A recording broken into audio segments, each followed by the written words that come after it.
Hello everyone, તો આજની મારી રેસીપી છે બટાકા ભૂંગળા, જે એકદમ લારી પર મળે એવા જ ટેસ્ટી બનશે. તો એના માટે મેં બટાકાને અગાઉ બોઇલ કરીને આ રીતે પીસમાં કટ કરી લીધા છે. અને હવે આપણે એક પેસ્ટ બનાવી લઈએ. તો એના માટે મેં કશ્મીરી મરચાંનો આ રીતે કરકરો પાવડર આવે છે એ 3 ચમચી લીધો છે.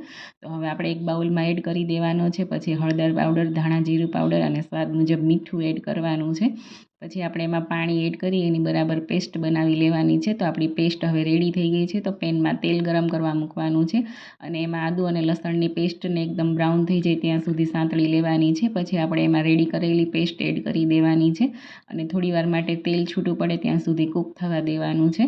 તો તમે જોઈ શકો છો આપણી પેસ્ટ હવે ઘટ થઈ ગઈ છે અને તેલ પણ છૂટું પડી ગયું છે. તો હવે આપણે એમાં બોઇલ કરેલા બટેટા એડ કરી દેવાના છે અને બરાબર મિક્સ કરી લેવાનું છે. તો તમે જોઈ શકો છો મિક્સ કરતાં કલર કેટલો સરસ દેખાઈ રહ્યો છે. તો હવે આપણે એમાં લીંબુનો રસ એડ કરી દેવાનો છે. બરાબર મિક્સ થાય પછી અને આપણે એમાં ઉપરથી લીલા ધાણા એડ કરી દેવાના છે.